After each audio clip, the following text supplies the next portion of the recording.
अम्मा आप तो जानती हैं मुझे, खुदा की कसम मैंने कुछ नहीं किया अम्मा।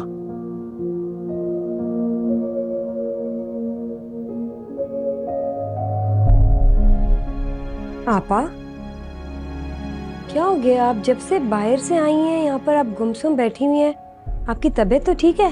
हाँ, तबीयत तो मेरी ठीक है, लेकिन लगता है कि किस्मत खराब हो गई है। आपा मुझे आपकी बात समझ में नहीं आ रही है कि आप उन लोगों के जाने की वजह से घर में शोक का माहौल बना के बैठी हुई हैं जिनकी जाने की वजह से नहुसत चली गई है। अब तो हमारे दरवाजे पर खुशियां दस्तक देने वाली हैं और आप कैसे कह सकती हो कि वो लोग नहुस थे? क्या पता उनके कदमों से हमारे घर में रहमत और बरकतें हों। आपा अम्मी छोड़े ना, आप भी किनसे बहस कर रही हैं? अब्बू ठीक ही कहते थे, ना तो ये कभी हमारी मुखलिस थी और ना कभी होंगी। फारा, जबान को लगाम दो। तुम हमें बताओगी कि कौन हमारे साथ मुखलिस है और कौन नहीं? यानी छलनी छाछ को बताएगी जिसके अपने पेट में 1000 सुनाखो। आपा अब कैसी बातें कर रही हैं ये? कौन किसको ताने दे रहा है? अब गलत मतलब समझ रही है फारा की बातों का। मैं सही समझ रही हूँ सारा।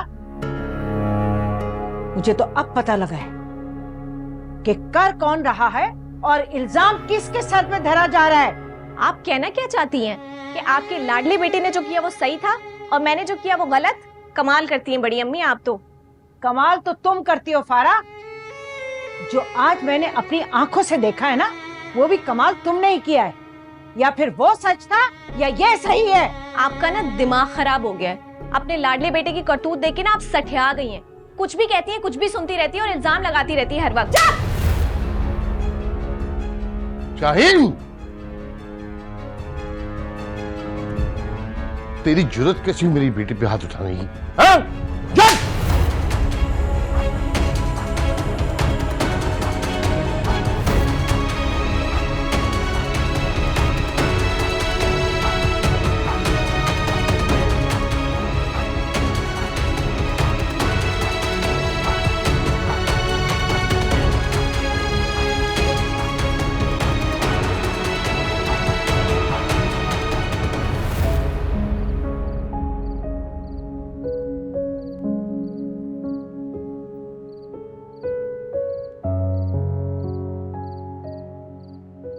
ये क्या हालत बना रखी है?